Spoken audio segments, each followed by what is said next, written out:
He was untouchable. That's what the tattoos crawling up Roman Bane's neck said. Orthodox church domes. Cyrillic letters across his knuckles. Each mark a story written in blood and survival.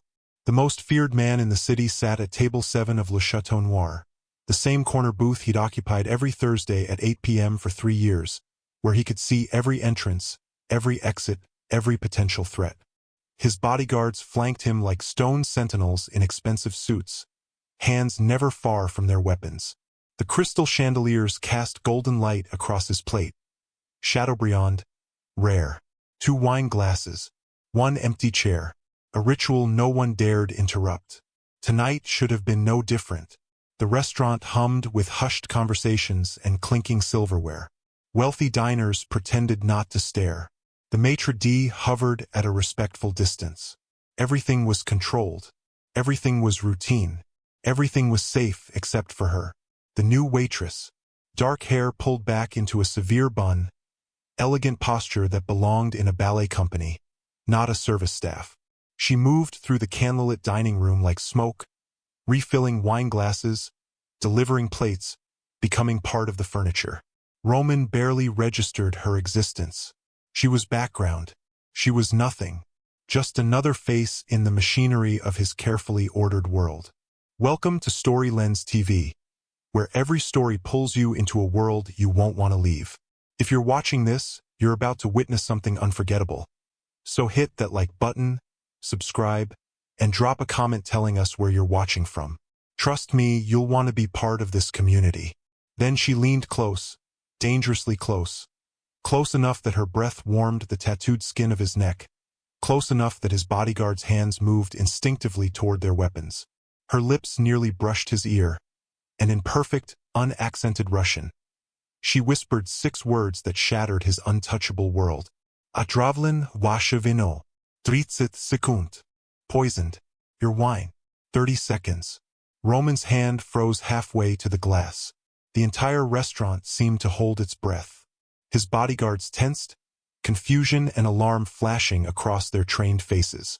And the woman who was supposed to be invisible, this nobody in a white apron, stepped back with dark eyes locked on his, radiating an intensity that screamed 3 impossible truths. I know who you are. I know who's trying to kill you, and I just saved your life.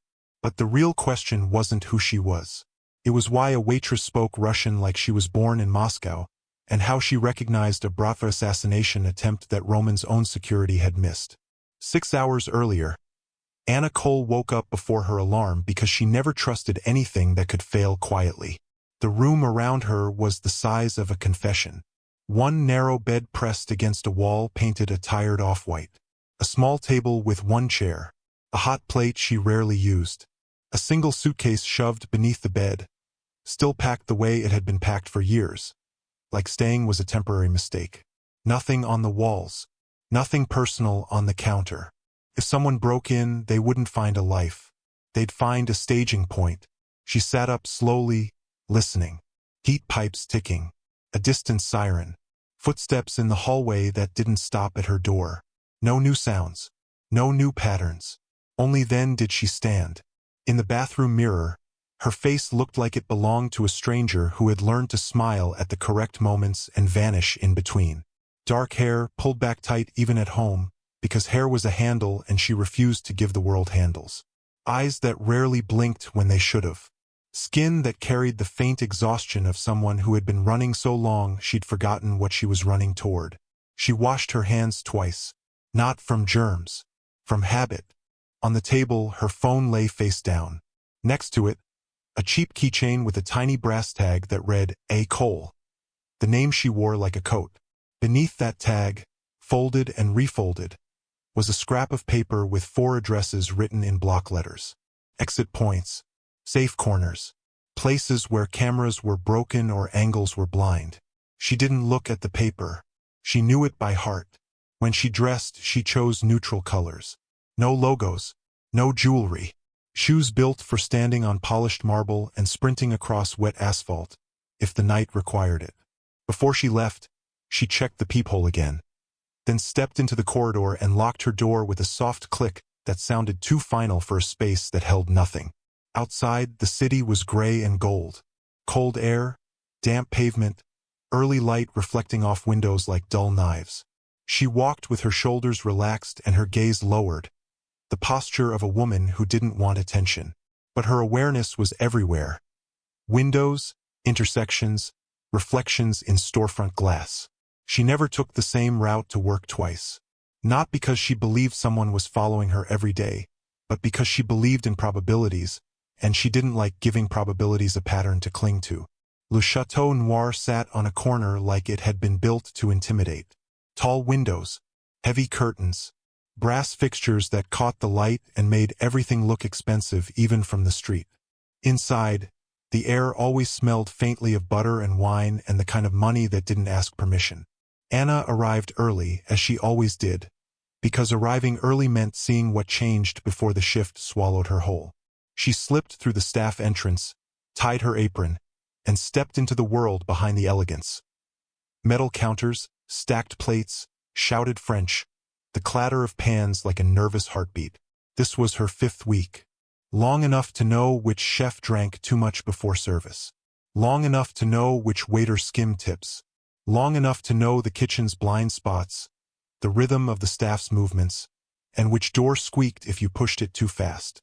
5 weeks of smiling, nodding, apologizing in mediocre French, and letting people underestimate her so thoroughly that they stopped seeing her as a person. Being underestimated was armor. Claude, the maitre d', glided into the kitchen like he owned the air. He was small, impeccably dressed, and cruel in the tidy way some people were cruel. Never loud, never messy, just precise enough to hurt. "Anna," he said, drawing out the name as if it annoyed him that he had to say it. "Remember, tonight we have important guests. Do not hover. Do not chatter. Do not improvise." "Yes, monsieur," she replied softly, because softness invited dismissal. Claude's gaze flicked over her uniform, her neat bun, her neutral expression. He wanted to find something wrong because finding something wrong made him feel taller. When he couldn't, he settled for contempt. "And smile," he added. "You look like you are attending a funeral." Anna dipped her head. "Yes, monsieur." Claude swept away, satisfied that he had restored the natural order of things. Him above, her below. She watched him go without blinking. In her head, the words repeated old and sharp. 5 years. 5 years of hunting, hiding, working toward this. She didn't say it out loud. Out loud was for the version of Anna Cole that the world was allowed to meet. Inside was where the truth lived, quiet and coiled. Service prep moved like a machine warming up. Cutlery polished, glasses aligned, bread baskets stacked. Staff joked and complained. The head chef barked instructions and slammed a drawer hard enough to make the spoons jump. Then, at 3:12 p.m., something shifted. A man walked into the kitchen wearing a chef's coat Anna had never seen before. No one introduced him. No one questioned him. He moved like he belonged there, like he had memorized the space. But his shoes betrayed him first. Combat boots under white chef pants, the kind you couldn't stand in for 12 hours without purpose. He paused near the knife station, and when he reached for a blade, his sleeve pulled back just enough to reveal the ink on his wrist. An 8-pointed star. Prison ink. Russian. The kind that wasn't fashion. The kind that was a flag planted under skin. Anna's fingers tightened around the tray she was carrying. Her pulse did not spike. It narrowed. The man's posture was wrong for a cook. Too upright. Too balanced. Weight on the balls of his feet like he was ready to move in any direction. His head made small, controlled turns, checking angles. Not searching for ingredients, searching for threats. Anna set the tray down without a sound and took a step back into the shadow of the doorway. This is wrong, she thought. This is tonight. Her eyes tracked him as he spoke briefly to one of the line cooks. His French competent but clipped. When he smiled, it didn't touch his eyes. When he laughed, it sounded like performance. Anna looked away and forced herself to breathe like a normal waitress. Normal. Small. Invisible. But inside, everything aligned with ruthless clarity. Something is happening tonight. If that tension has already gripped you, don't just keep it to yourself. Hit like so you don't lose this story in the noise and drop a comment with your theory. Is Anna saving Roman? Or guiding him into a trap? The dining room began filling as evening approached. Candlelight flickered against glassware. Chandeliers bloomed overhead, dripping crystal like frozen rain. The wealthy arrived in clusters, draped in perfume and confidence. A piano played softly in the corner, gentle enough to pretend the world wasn't violent. Anna moved through it all like a shadow trained to behave. At 7:40 p.m., she took her position near the service station, the place where waitstaff could observe without being obvious. From there she could see the front entrance, the bar, the main dining floor, and, most importantly, the reflection of the kitchen doors in a mirrored panel behind the wine rack. Two worlds at once. At 7:55 p.m. exactly, the street outside the front windows changed. 3 black Mercedes SUVs slid into place with the smoothness of a practiced ritual. Doors opened. Men stepped out. The restaurant, mid-conversation, went quieter in the way prey goes quiet when a predator appears. Not silence. Never silence. Just a lowering. A collective adjustment of breath. Roman Bane entered like gravity. Late 30s, maybe brushing 40. Built like the kind of man who didn't need to raise his voice to be obeyed. His suit was tailored charcoal, immaculate, expensive in a way that didn't announce itself. White shirt open at the collar, no tie, as if formality was something he allowed others to wear. His hair was cut short, practical, beard trimmed close, and his eyes, cold, intelligent, moved across the room with the calm precision of someone who had survived too many surprises to ever be caught by one again. But it was the tattoos that told the story before he said a single word. Orthodox church domes rose along his neck, inked like monuments. Dates, names, marks that looked like prayers and warnings at the same time. Across his knuckles, Cyrillic letters, stark, unapologetic, like a signature that could also be a sentence. He didn't look like a man who played at power. He looked like a man who had paid for it. 2 bodyguards flanked him, both massive, both in dark suits, both with earpieces and that subtle bulge beneath the jacket that turned cloth into threat. Their eyes never stopped moving, scanning, measuring, cataloging. But even they seemed secondary to him, orbiting his presence rather than leading it.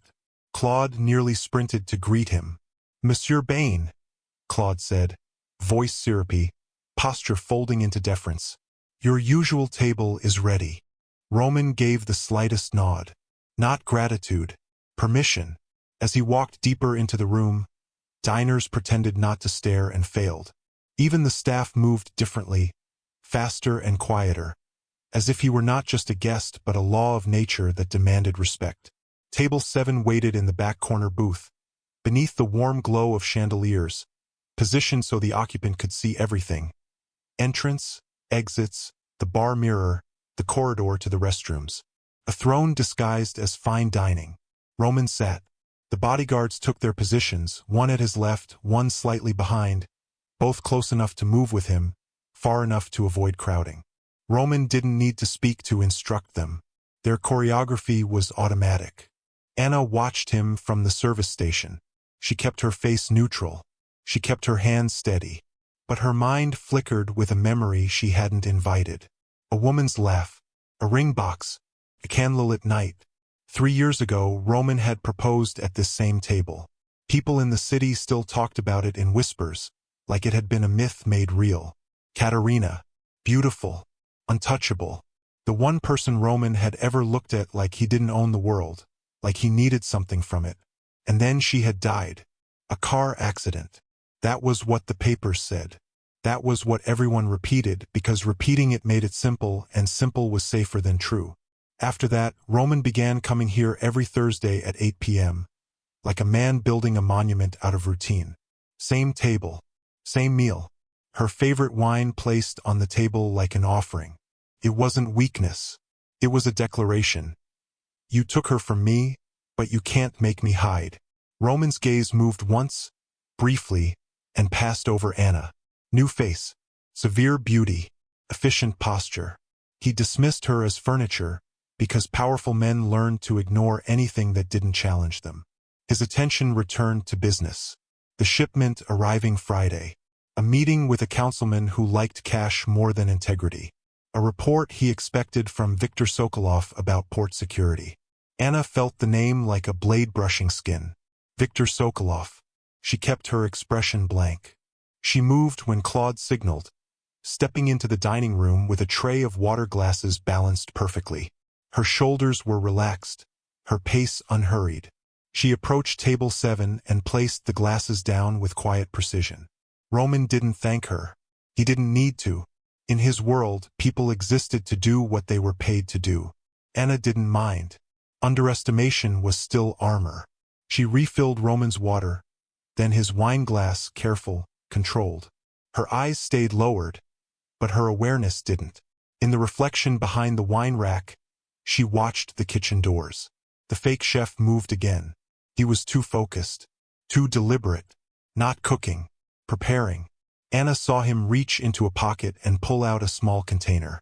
He moved toward the bread station, where baskets were assembled before being sent out to tables. He paused, glancing over his shoulder once. Quick, professional. Then he tipped a fine powder into the bread basket marked for table 7.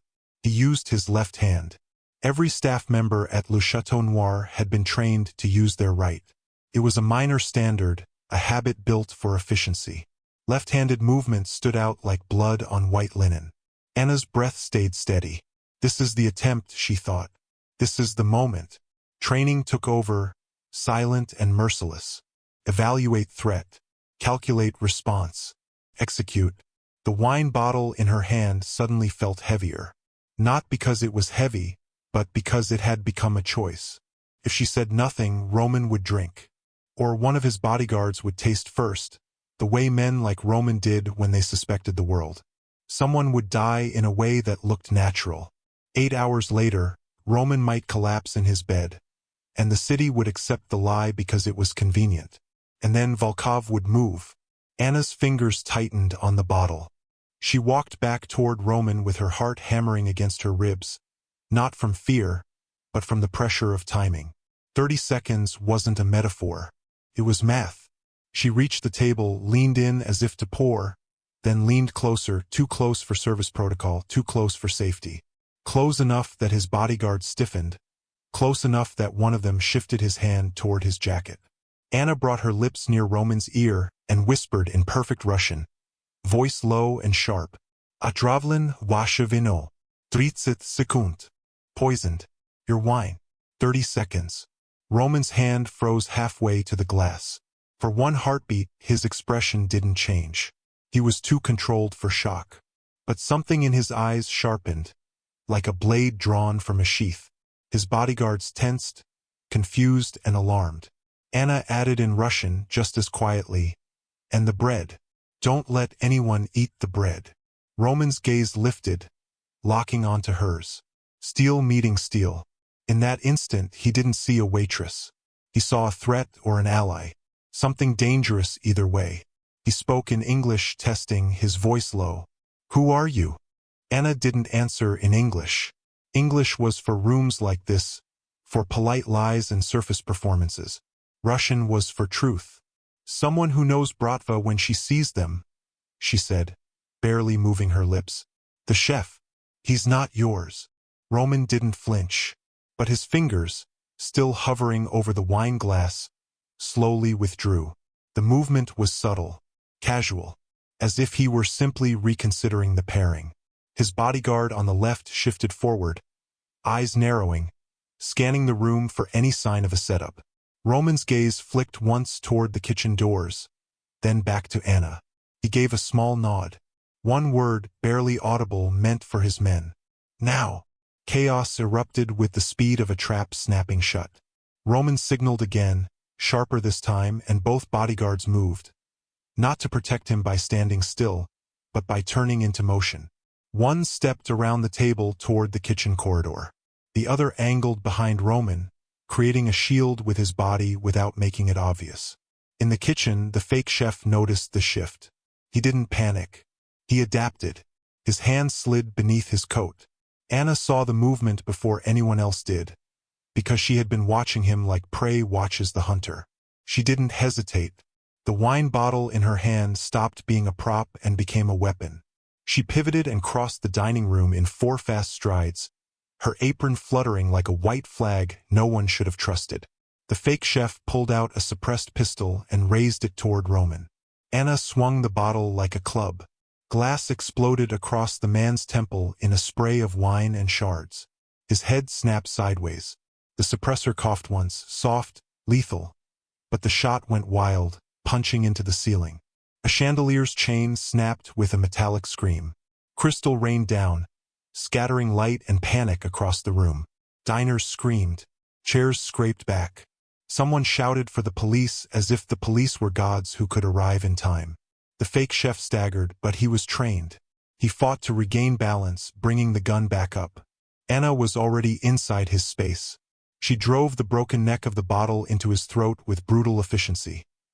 Not dramatized, not emotional, just decisive. His eyes widened. The gun coughed again, reflexive, firing into the air. Anna turned his body slightly, using him as a shield as she ripped the pistol from his loosening grip. The man collapsed, choking on his own failure. Anna stared at the pistol in her hand. Makarov PM. Russian military issue. Confirmation, cold and undeniable. Then the kitchen door exploded inward. 3 men in service uniforms burst out, all armed, all moving in a tight, professional line that didn't belong in a restaurant. Their faces were blank with purpose. The Bratva had come wearing aprons. Anna raised the Makarov and fired twice. She didn't aim for cinematic effect. She aimed to stop movement. One man dropped behind a table. Another stumbled, grabbing his shoulder. The third ducked and fired back, suppressed shots tearing through tablecloths and glassware. Roman moved, not cowering, not freezing, reacting like a man who had survived long enough to trust instinct. His bodyguards returned fire with their own weapons, drawn from under their jackets. The sound of gunfire in a luxury dining room was wrong in a way that made everyone's stomach turn. Anna didn't look at the diners. They were already diving for cover. She looked at angles, exits, lines of fire. She shouted in Russian to Roman because in this moment, language was less about culture and more about speed. Chorny verchet. Сейчас. Back exit. Now. Roman's eyes snapped to her. He didn't question. His bodyguards didn't question. They moved, because the woman in the apron had just turned the room into a war zone and sounded like someone who knew how to survive one. Anna fired again, forcing the attackers to duck, then pivoted toward the kitchen corridor. She sprinted through swinging doors into the heat and chaos of stainless steel and shouting cooks who had gone pale with terror. A line cook screamed. Someone dropped a pan, the clang echoing like an alarm. Anna didn't stop. She moved through prep stations, around hanging ladles and steaming pots, navigating the space like she had mapped it with her bones. Roman followed with his bodyguards, his movements controlled but fast. He didn't look back. He didn't need to. The sound behind them told him the story. Gunfire, screams, breaking glass. They reached the delivery entrance and burst out into the alley. Rain slicked the pavement, reflecting the neon glow from the street like bruised color. The alley was narrow, hemmed in by brick walls and dumpsters. And at both ends of it SUVs rolled in. Not Romans. Dark vehicles with tinted windows. Engine growls low and confident. Doors opening. Men stepping out with weapons that belonged to warfare, not street fights. A trap. Roman's bodyguards raised their guns. But Anna already knew what the alley meant. She had seen this shape of death before. A funnel. Kill box. She grabbed Roman's sleeve and pulled him toward a maintenance grate near the dumpsters. They planned for your cars, she said, voice tight. They didn't plan for the sewers. Roman stared at her as if he couldn't decide whether to kill her or follow her. His tattoos flexed with the muscles in his neck as he turned, scanning the alley, assessing the threat. He didn't have time to argue. Anna pried the grate open with her fingers and a sharp twist, using leverage and strength hidden beneath a waitress's uniform.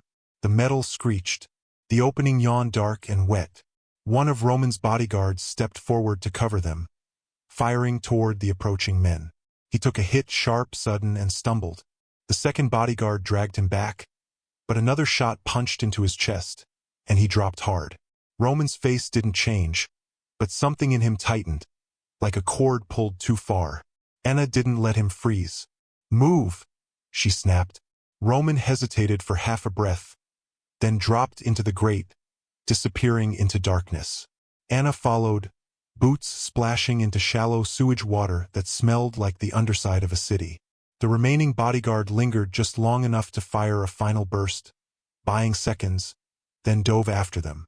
A shot cracked, a scream cut off.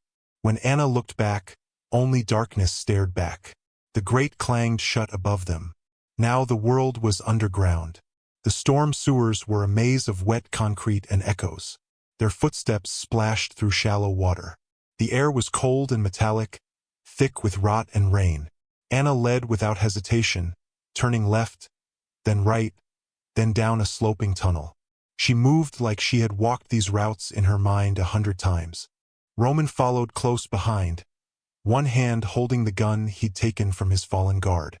His breathing was steady, controlled, but the anger in him was palpable, like heat trapped under skin. Behind them, faintly, the sound of pursuit echoed, boots on metal grates, voices muffled, distant splashes. Roman's voice cut through the darkness. "Stop!" Anna stopped, just long enough to show she heard him, but she didn't turn fully. Turning fully in a tunnel like this was vulnerability. "You speak Russian like a native," Roman said, voice low and dangerous. "You know Bratva tactics. You knew about the poison. Talk." Anna kept walking. "Your wine was a test," she said. "They expected your man to taste it first or you to hesitate. The real poison was in the bread. Odorless. Slow. By morning you'd be dead, and it would look like a heart attack." Roman's jaw clenched. "How do you know this?" "Because it's exactly how the Bratva removes high-value targets," Anna replied. "Clean, deniable, and they only use it when someone on the inside provides security details." Roman stopped walking. The water around his boots rippled, then stilled. "You're saying I have a mole," he said. Anna's head tilted slightly. In the darkness, her profile was sharp, composed. "I'm saying you've had one for years," she answered. "Tonight wasn't opportunistic. It was planned with precision that requires intimate knowledge of your schedule, your security, your habits." Roman exhaled slowly through his nose. He didn't like being told his empire had rot in it. Men like him built empires to control chaos, not to be surprised by it. They moved again, faster now because the echo of pursuit had grown closer. Anna led them through a final tunnel and up an iron ladder slick with moisture. She pushed a grate open and emerged into the belly of an abandoned factory in the industrial district.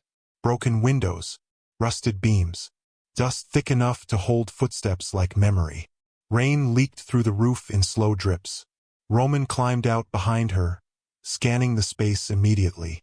He moved like a soldier in a suit, angles, cover, exits. Anna watched him for half a second, not impressed, not intimidated, simply assessing. Roman pulled out an encrypted phone, thumb moving fast across the screen.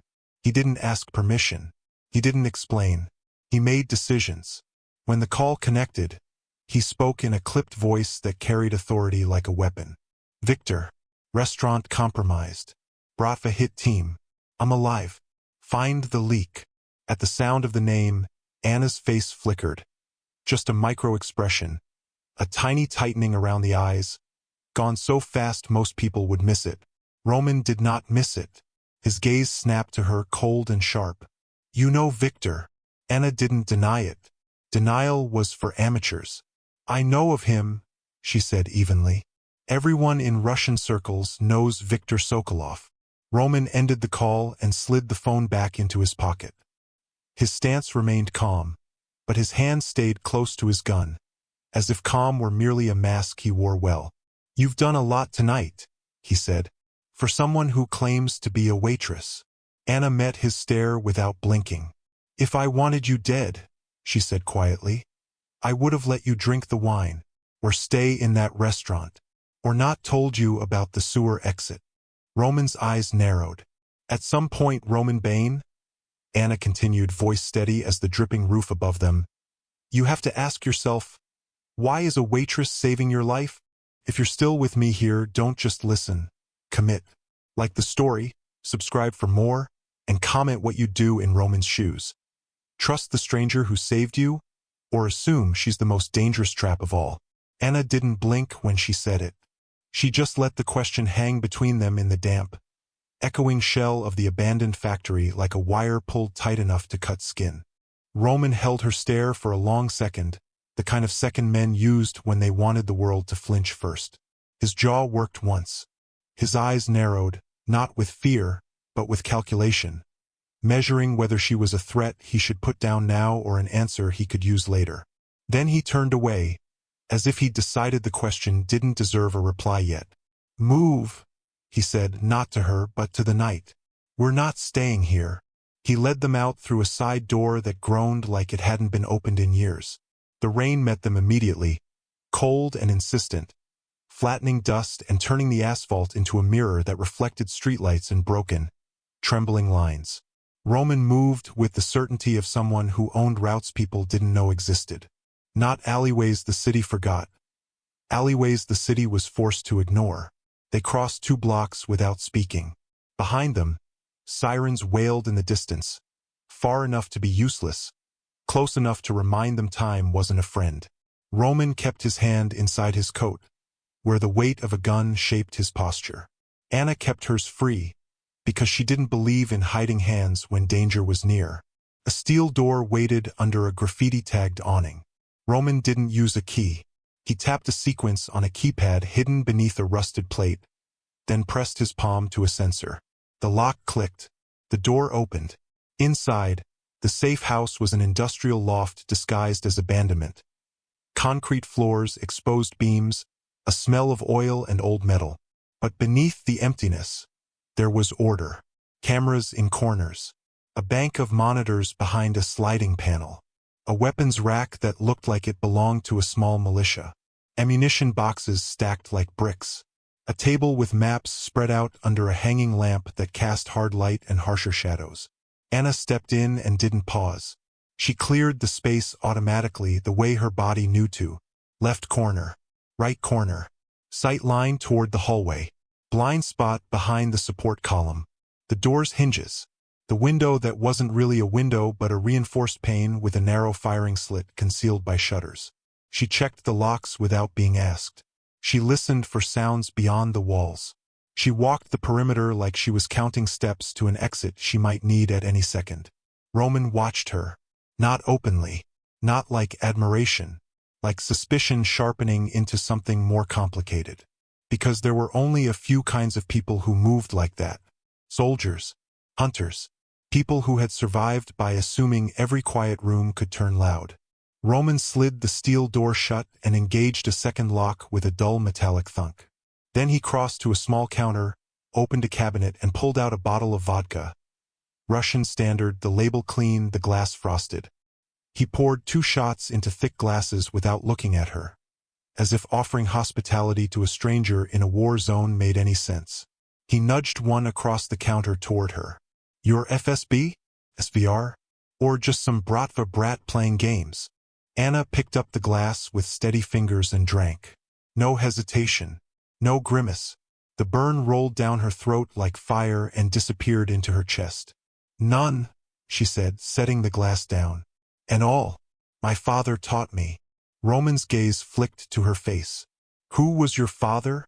The question landed heavier than it should have, and for the first time since the restaurant, Anna's expression shifted. Not fear, not guilt, just the smallest tightening at the corners of her eyes, like a door inside her had been pushed and she didn't like the pressure. Contractor, she said after a beat. Private security. Worked in Moscow, Petersburg, sometimes further east. Partial truth. A carefully chosen slice of reality, offered like bait. Roman poured himself another shot but didn't drink it. His fingers traced the rim of the glass as if the cold could anchor him. You saw those men in my restaurant and you didn't just recognize them. You predicted them. Anna leaned back against the counter, her posture casual enough to be believable, but her weight stayed balanced. Ready. The men in the restaurant. Did you see the tattoos? She asked, steering the conversation like she steered her own breathing. 8 pointed stars, cathedral spires, a tiger on the leader's hand. Roman's face darkened. The muscles along his jaw flexed. Volkov. Anna nodded once. Volkov Bratva. Specifically Alexei Volkov's personal killers. Roman's eyes went colder. Volkov has been trying to take my port operations for 2 years. But he doesn't have the resources for full war. Anna met his stare. Unless someone gives him your schedule, she said softly. Your security details. Your weaknesses. Then he doesn't need war. Just one perfect strike. Silence settled over the loft, broken only by the hum of the security monitors. Roman looked down at his own knuckles, the Cyrillic letters inked there like a promise. When he lifted his gaze again, something in it had sharpened into anger. Not at Volkov, not yet, but at the idea that anyone had been inside his world long enough to map it. The front door's keypad beeped. Once, then twice. Roman didn't move toward it like a man startled. He moved like a man whose instincts had already decided it was either an ally arriving late or an enemy arriving early. His gun came out smoothly, pointed at the door as he watched the camera feed on the nearest monitor. A face filled the screen. Older, scarred, eyes tired but alert. The kind of man who looked like loyalty had been carved into him with a knife and then reinforced by necessity. Roman's posture shifted only slightly. Open, he said, and the lock released. Viktor Sokolov stepped inside like he had been running without letting it show. Mid-50s, shoulders still broad beneath his coat. Hair cut close, scar slicing through one eyebrow. His face carried the weathering of prison years and street years and the kind of work that aged men from the inside out. He looked at Roman like seeing him alive was both relief and rage. "Thank God," Viktor said, and embraced him with a grip that was more possession than affection. When I heard about the restaurant, Roman let the embrace happen for half a second, then stepped back. "I'm alive." Viktor's eyes swept the room, monitors, weapons, then Anna. His stare sharpened immediately, too precise, too assessing. "Who is this?" Viktor asked. Roman didn't glance away from Viktor when he answered. "The woman who saved my life. She knew about the poison. She speaks Russian. And she knows Bratva when she sees them." Viktor studied Anna like he was reading a ledger. "What's your name, girl?" Anna didn't flinch at girl. She met his gaze, steady as stone. "Anna Cole." Viktor's expression didn't change. But his posture did, something subtle, like his weight shifted into a more defensive stance. "Russian. Mother was," Anna said. "I was born in Brighton Beach." Viktor's eyes narrowed just a fraction. Then he looked back at Roman, voice dropping. "We can't trust her. Appears from nowhere, speaks Russian, knows too much. This could be Volkov's real plan. Get someone close to you. Make you lower your guard." Anna felt the trap closing. Viktor wasn't simply suspicious. He was planting doubt like seeds in fertile soil. He wanted Roman to step away from her, isolate her, make her easier to handle. Anna made a decision. She stepped forward, just enough to shift the space. "Your security chief wears Adidas track pants under his suit jacket," she said calmly. "Russian habit. Tattoo on his left shoulder. I saw it when his jacket shifted. Church with 5 domes. Specific symbolism." Viktor's eyes went cold. Not angry, not surprised. Cold. "You're very observant." "I grew up around men like you," Anna replied. "I know what to look for." The air tightened.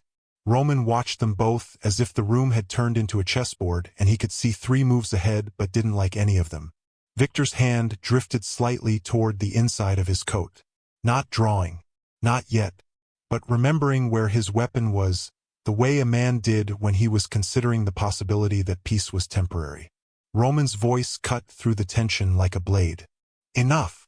Both of them turned toward him. "Viktor," Roman said, "find out who those men were. Identify their supply line, their staging points, the vehicle plates. I want names." Viktor opened his mouth, but Roman raised a hand. "And Anna," Roman continued, eyes locking on her, "you're staying here where I can see you. Anna's mouth didn't tighten. She didn't argue. Her defiance was quieter than most people's screams, and she knew when to save it. Roman's voice dropped, lethal in its calm. One of you is lying. By morning, I'll know which. If your heart's racing right now, don't just keep it silent. Tap like so you don't miss what happens next and tell me in the comments. Do you think Victor is protecting Roman? Or protecting himself? Night deepened outside the loft. The city's sounds faded into a distant hum, muffled by rain. Inside, the safe house felt like a pressure chamber. Roman moved between the monitors and the weapons rack, checking feeds, making calls on a second encrypted phone. Victor paced, speaking into his own device with clipped Russian, barking orders to unseen men. Anna stayed near the counter, her eyes scanning corners that didn't need scanning, her mind tracking patterns that others couldn't see. She didn't trust Victor, but she didn't trust her own instincts completely either. Instinct could be shaped by trauma, and trauma loved to turn shadows into monsters. Still, Victor's posture had been wrong. His suspicion too immediate, too eager. Like he needed Roman to doubt her. A clock ticked somewhere in the loft. Or maybe it was only the drip from a pipe. At 2:13 a.m., the alarm system chirped once. Roman's head snapped up. At 2:14, the feed on the north-facing exterior camera flickered, one frame of static, then normal again. Anna's entire body went quiet. Roman didn't speak. He moved. Victor froze mid-step, eyes narrowing. A soft, almost polite click came from the front door. Not the lock. Something else. Anna's voice cut through the loft, low and sharp. Down. The world detonated. A flashbang went off near the entry, turning the air into white fire. Sound vanished into a pressure wave that punched the lungs. Light flooded everything, blinding, burning. Roman dropped behind the counter, weapon up. Victor dove toward the monitors, then rolled behind a support column, his gun drawn. Anna didn't cover her ears. She didn't flinch. She moved. For men breached the safe house with the clean professionalism of trained killers. Suppressed weapons. Night vision goggles. Movements tight and practiced. They didn't shout. They didn't hesitate. They flowed into the space like a plan unfolding. Anna met the first one in the doorway. She didn't fire first. She closed distance. Her hand snapped up, catching his wrist as he raised his weapon. She twisted, a joint lock precise enough to make bone protest. The man grunted, silent discipline breaking for a fraction of a second, and Anna used that second to drive her elbow into his throat. He stumbled. She ripped the gun free and shot him twice center mass, the suppressed pops barely audible under the ringing aftermath of the flashbang. A second attacker pivoted toward Roman's position. Roman rose behind the counter and fired 3 times. The attacker dropped, sliding across the concrete like a discarded coat. A third moved toward Victor's cover. Victor fired first, 2 shots, clean. The man staggered, but didn't fall. He returned fire, bullets chewing through the column's edge and throwing concrete dust into Victor's face. Anna moved sideways, using the support beam as cover, her feet silent even on concrete. She sprang into the angle the attacker hadn't accounted for, drove her forearm into his gun arm, and fired once at his thigh. He crumpled with a hiss of pain. She stepped past him and shot him again. Not cruel, not emotional, just final. The fourth attacker was smarter. He stayed back, using the doorframe as cover, firing controlled bursts to keep Roman pinned. Roman's eyes narrowed, fury burning behind cold control.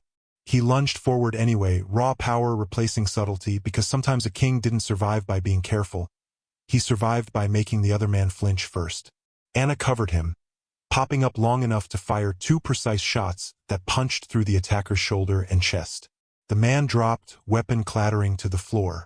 Silence rushed in after the violence, thick and heavy, broken only by the faint hiss of smoke from the flashbang casing. Roman stood over the nearest body, chest heaving once, then settling. He looked at Anna like he was seeing her for the first time, not as a waitress, not as a mystery, but as a weapon that had chosen his side. Victor emerged from cover, wiping dust from his cheek. His breathing was steady, too steady. Roman's gaze sharpened. They found this place, Roman said, voice low. Anna's eyes flicked to the ceiling, listening for the sound of more boots. They knew this address. Roman's jaw tightened. Only my inner circle knows it. A beat of silence. Victor's gaze slid to Anna. Or she led them here. Roman's head turned slowly toward Anna, eyes like ice. Victor said you're the plant, he growled. That you're leading them to me. Anna stared back, blood pumping, adrenaline still hot in her veins. Then why did I just kill 4 men to keep you alive? She snapped. Why not let them do the job? Roman's gaze dropped. There was blood on Anna's side, soaking into the fabric beneath her apron. Dark and spreading.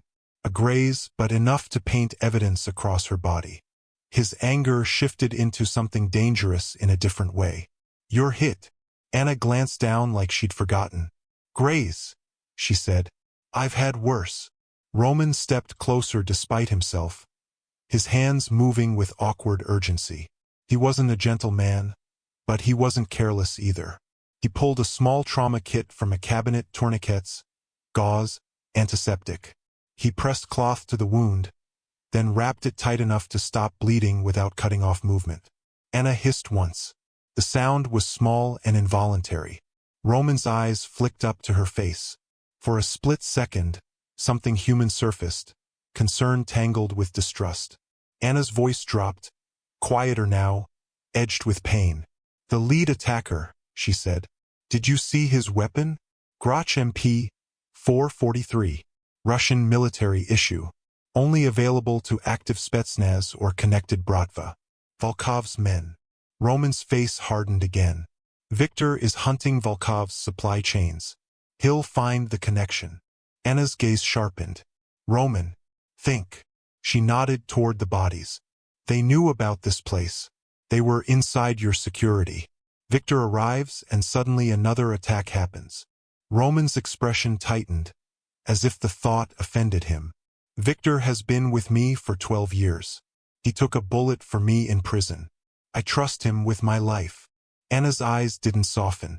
And someone with 12 years of access knows exactly how to betray you without suspicion. Roman looked like he wanted to argue, but something in his eyes flickered. Doubt. The kind that didn't come from weakness, but from evidence forcing itself into the cracks of loyalty. Anna reached into her pocket and pulled out her phone. The screen glowed in the dim loft. She tapped, swiped, and held it up to Roman. A photo filled the screen. Victor, outside a Russian tea room in Brighton Beach, standing close to a younger man with a hard face and an expensive coat. The timestamp read 2 weeks ago. I took this before I knew who I was photographing, Anna said. Her voice was steady, even as her side throbbed. The man with Victor? That's Grigory Volkov, Alexei's nephew. Roman's world tilted. His gaze flicked to Victor. Victor's expression didn't change, but his shoulders tightened, just slightly, like a man bracing for impact. Roman's voice dropped into something terrifyingly calm.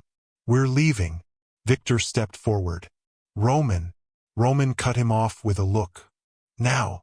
They moved fast. Not back to the restaurant, not into the streets where police would be thick. Roman's penthouse. Supposedly unknown. Supposedly safe. Rain smeared the city into blurred lights as they drove, taking side streets and service roads. Roman kept glancing at mirrors, tracking potential tails. Anna kept her phone ready, her eyes scanning the streets like she could see intention through windshields. At the penthouse, everything was glass and steel and quiet luxury.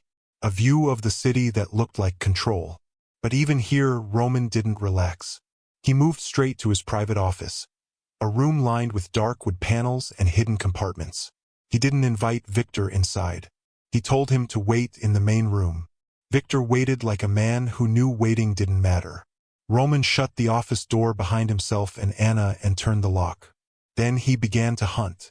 Quietly, methodically, without drama. He pulled up financial records on a secure laptop. Travel histories. Communication logs. He cross-referenced names, dates, and locations with shipments that had gone missing, meetings that had been compromised, men who had died at the wrong time. A pattern emerged like a bruise blooming. Every breach, every loss, every bad luck incident. Victor had been positioned to know or control. Roman sat back, staring at the screen as if it had insulted him. Anna watched him without speaking. In the reflection of the office window, she saw his posture. Still powerful, still controlled, but something in his shoulders had gone rigid. Betrayal did that. It didn't make you weak. It made you sharp enough to cut yourself. Roman stood and opened the door. "Victor," he called out, voice calm. Victor entered, face composed, hands open at his sides like a loyal dog. Roman gestured toward a chair. "Sit." Victor didn't sit. "Roman, this is getting out of hand." Roman's eyes locked onto Victor's. 18 years, Roman said quietly. "You came to me 18 years ago, fresh from Moscow, eager, loyal, perfect." Victor's jaw tightened. "I came to you 12 years ago, in prison." Roman's smile was thin and cold. "That's what you told me." Victor's gaze flicked to Anna. Hate sharpened his face for the first time. "She's poisoning your mind." Roman's voice didn't rise. It didn't need to. "Your travel history says Brighton Beach 2 weeks ago. Your bank transfers say offshore accounts that don't belong to you. Your communications say encrypted pings to a number linked to Grigory Volkov. And every time my operation bled, you were standing beside the wound." Victor stood very still. Then his expression changed. The mask didn't crack. It slid off like it had never been glued on properly. "Your father killed my brother," Victor said, voice low and venomous. "Territorial dispute in Minsk. You didn't know because you were a child. But the Volkov family never forgets." Roman's eyes narrowed. "So you were planted." Victor's smile turned ugly. "Before you even took over. Long game revenge. You think empires fall overnight? No, they rot from inside. Slowly, patiently. Every loss, every setback, me. And tonight..." He leaned forward slightly, eyes gleaming. "Tonight you finally die." Victor lifted his hand, subtle, like a conductor cueing an orchestra. The office door behind him opened. Men stepped in. Roman moved first, fast, brutal, weapon already in his hand. The first attacker took a shot to the chest and fell. Another raised a gun. Roman slammed the desk between them, bullets splintering wood. Anna didn't hesitate. She crashed through the office window. Glass exploded outward into the night, raining like sharp ice into the room. She rolled through the opening, landed, and came up firing. The sudden entry broke the attacker's rhythm. One man dropped. Another stumbled, blood spraying across the wood paneling. Roman and Anna moved like a system, back to back, covering angles without needing words. Victor didn't fight them. He used them. He pivoted through the chaos, slipped past the office door as Roman shot the last attacker, and disappeared into the penthouse corridor. Roman cursed under his breath and sprinted after him. They burst into the main room. A balcony door stood open, rain blowing in. Victor was already out there, coat flapping, heading for the emergency stairwell. Roman raised his gun. Victor turned, smiling like a man who'd already won something. "Alexei is waiting, Roman," he called over the wind. "He has special plans for you. And for your little wolf cub." The words hit Anna like a slap. Wolf cub. Her face went still, too still. Roman noticed immediately. His gaze snapped to her. What did he mean, wolf cub? Anna didn't answer fast enough. Victor laughed once, and it sounded like satisfaction. Then he disappeared down the stairs. Roman stood there for half a breath, gun still raised, torn between chasing Victor and turning to the woman whose secret had just been named out loud. Anna's pulse hammered, not from the fight, but from exposure. Roman lowered the gun slowly. His voice was low, controlled, dangerous. "No more lies," he said. "Who are you?" Anna swallowed once. The city's lights blurred beyond the glass. Rain hissed against the balcony rail. Then she spoke, and the truth sounded like a door opening after years of being locked. "My father was Dmitry Kol," she said. "You knew him by his Bratva name, the Wolf of Vladivostok." Roman's face changed. Not shock, recognition, the kind that came with old stories and old blood. Dmitry Kol was legendary. KGB turned Bratva enforcer, the most feared operator in Eastern Europe. A name whispered like a warning in rooms where men thought they were untouchable. 5 years ago, Anna continued, voice steady but tight, he was executed, supposedly caught during an operation. They said he got sloppy. She shook her head once. My father was never sloppy. Roman stared at her, trying to fit her into the shape of what she was saying. Anna forced herself to keep going. I spent 5 years investigating.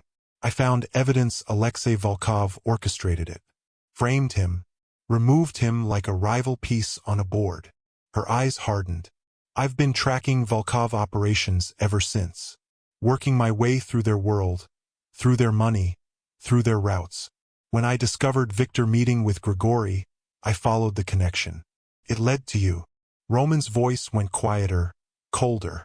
You've been using me as bait. Anna shook her head sharply. No, I've been watching you, learning if you were like your father, brutal, careless with lives, or if you were different. Roman's eyes narrowed, and Anna's throat tightened. The next truth was worse.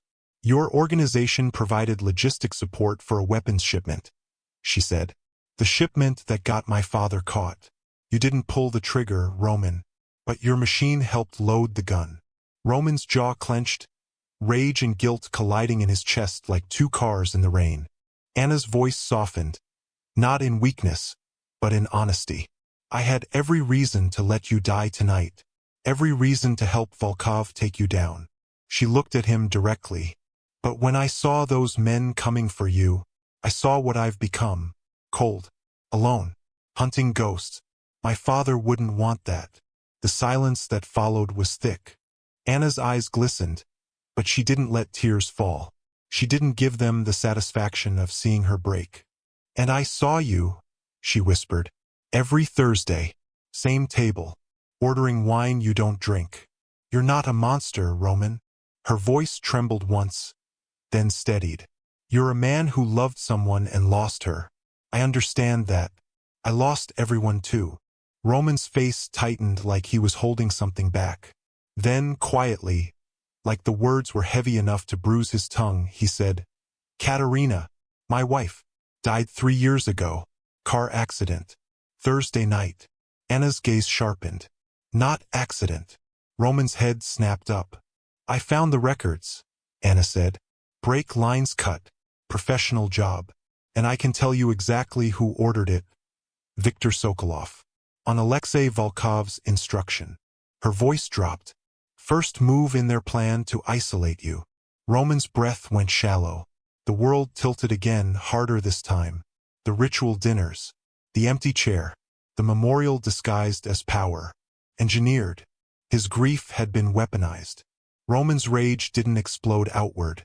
Turned cold. Where is Volkov? He asked, voice like ice. Anna didn't hesitate. Red Star Banya. Private Russian bathhouse in the warehouse district. This is sanctum. He'll be there celebrating your supposed death tonight with his captains. Roman's eyes burned. Then we go to war. Anna shook her head slowly. No, she said. We go to kill a king. And take his throne. If you've made it this far, you're part of the story now. Drop a quick comment. Should Roman trust Anna after everything she's hidden? Or is betrayal already baked into their alliance? They moved before dawn could soften the edges of the city. The Red Star Banya sat behind a rusted fence in the warehouse district, a building that looked like it should have been condemned but wasn't, because men like Volkov didn't let their sanctuaries die. A single red light burned above the entrance like an eye that never closed. A guard stood outside with a cigarette and a gun, relaxed in the way men were relaxed when they thought no one would be stupid enough to test them. Anna became someone else at the gate. Not the waitress, not the ghost. A woman with the posture of obedience and the eyes of steel. She approached with her head slightly lowered and her hands visible, carrying a bag that looked like a gift. She spoke Russian softly, respectfully, the accent correct enough to invite trust. I'm from Victor, she said. A gift for Alexei. For the celebration. The guard's eyes dragged over her, appraising. He smiled in a way that made Anna's stomach tighten. But he believed her because Bratva men believed the world belonged to them. He opened the gate. Inside, the banya was heat and steam and the smell of cedar. Laughter echoed down corridors. Vodka clinked in glasses. Men shouted and sang, drunk on victory that wasn't real. Roman did not enter through the front door. He infiltrated through service tunnels beneath the building, old maintenance routes that smelled of mold and rust, the kind of hidden arteries that carried heat and water and secrets. He moved like a predator through narrow passageways, gun in hand, eyes cold with purpose. Above, Anna walked deeper into the banya, guided by a handler who didn't know he was escorting death. They reached the main steam room. It was large, tiled, hazy with heat. 5 captains sat on wooden benches and towels, skin flushed from steam and vodka. Weapons were locked away in a side room, because in a sanctuary, men believed violence couldn't reach them. Alexei Volkov sat at the center like a king in a bathhouse throne, thick-necked, older, face carved from brutality. His eyes were sharp despite the alcohol. He held a glass of vodka like it was blood. On a low table, papers were spread out, maps, shipping routes, territory divisions. Roman's empire being carved up like meat. Alexei raised his glass. To Viktor Sokolov, he boomed, voice echoing against tile. 18 years of patience. Laughter roared. And to Roman Bane. Alexei's smile widened. Burning in hell. The steam room door slammed open. Roman stepped through. Not in a suit. Not in armor. In dark clothes soaked from tunnels. Eyes burning with cold blue fire. Gun raised. Presence filling the room like smoke. I'm afraid hell has a waiting list, Roman said. For a fraction of a second, the entire room froze. Then chaos exploded. Men scrambled off benches, slipping on wet tile, reaching for towels like towels could turn into weapons. A guard lunged for the side door leading to the lockers. Anna shot him. 2 suppressed pops. The man fell, blood blooming against steam, his body sliding across tile. Alexei's eyes widened, then narrowed. Rage snapped into place. Kill them. But there were no guns in reach. Only fists, steam, and panic. Roman fired first, dropping 1 captain before he could reach the door.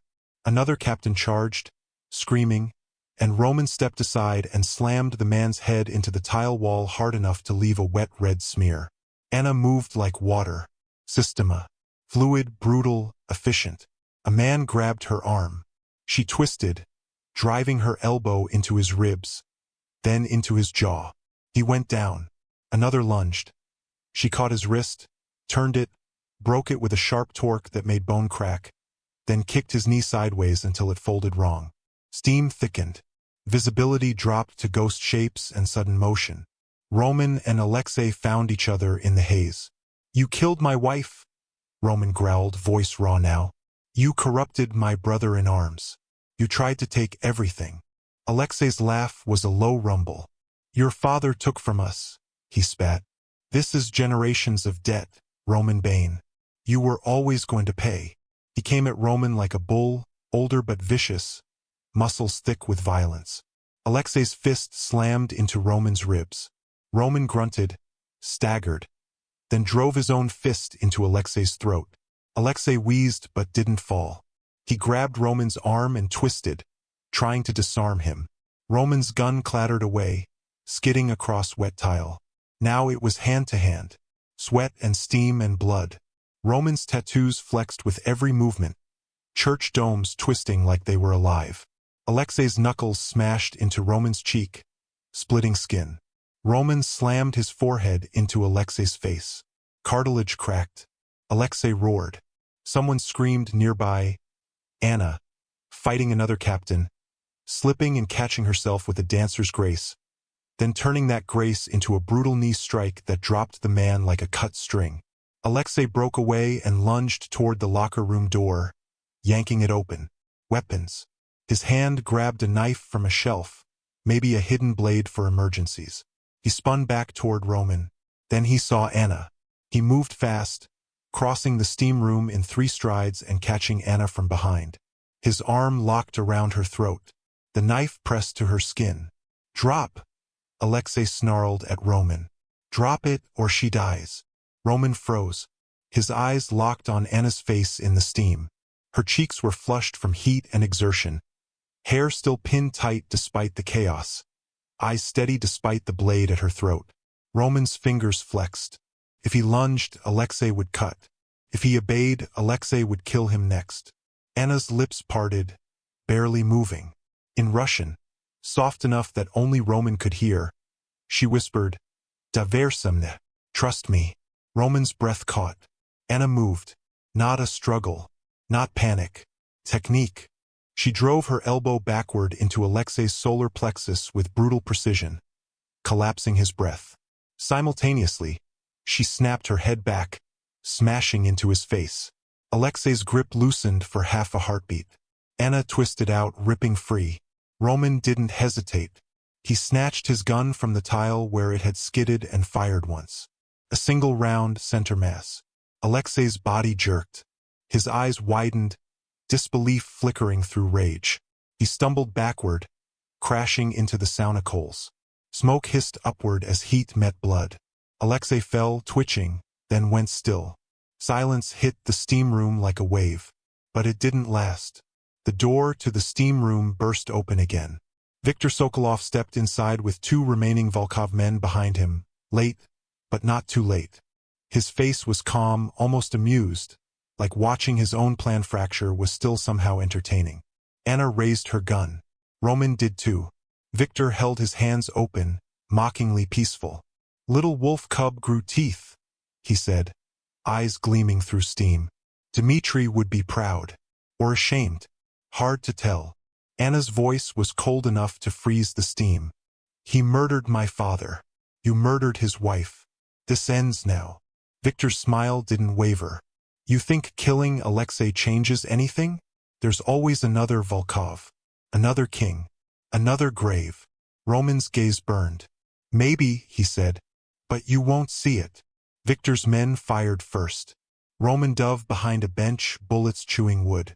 Anna rolled across tile, coming up on the side angle.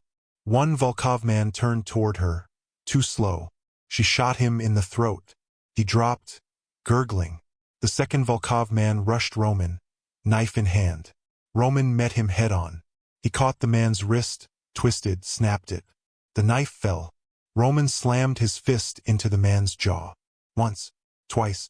The man collapsed. Now it was only Viktor. Viktor moved like a man who had survived too much to panic. He fired controlled shots, forcing Roman and Anna apart, trying to separate them. Roman leaned out from cover and fired once. The bullet punched into Viktor's shoulder, spinning him. Viktor hissed but didn't fall. Roman stepped forward, gun steady. "I don't want you dead quick," Roman said, voice low, intimate, deadly. "I want you to know you failed."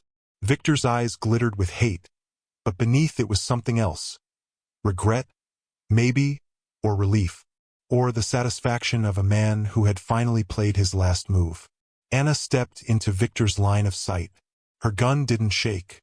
"For my father," she said, "and for Katerina, and for everyone you betrayed." Viktor's lips twitched, almost a smile. "That's the problem with wolves," he rasped. "They always think they're the only predators in the forest." Anna fired.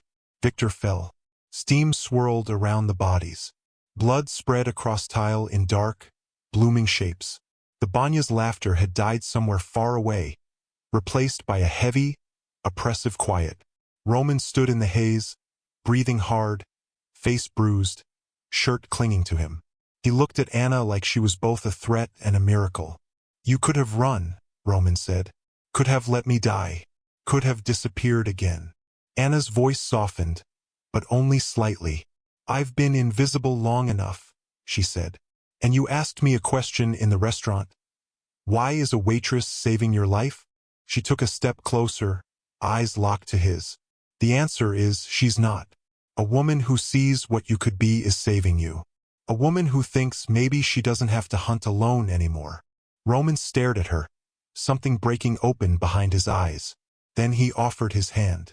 Not like a king granting a favor, like a man offering a choice. "Then don't," Roman said quietly. "Rule with me, not as my soldier, not as my weapon, as my equal, my partner, my tsarina. Anna looked down at his hand as if it was the most dangerous thing in the room, because it was. Accepting it meant stepping into a life she had been running from for years. It meant trading revenge for power, solitude for alliance. She lifted her gaze. On one condition, she said. Roman's jaw tightened. Name it. We finish this, Anna said. Every Volkov captain, every corrupt official on their payroll, everyone who profited from our pain. Her voice sharpened. We burn it to the ground and rebuild it our way. Roman's hand didn't move, stayed there waiting steady. Together, he said. Anna took his hand.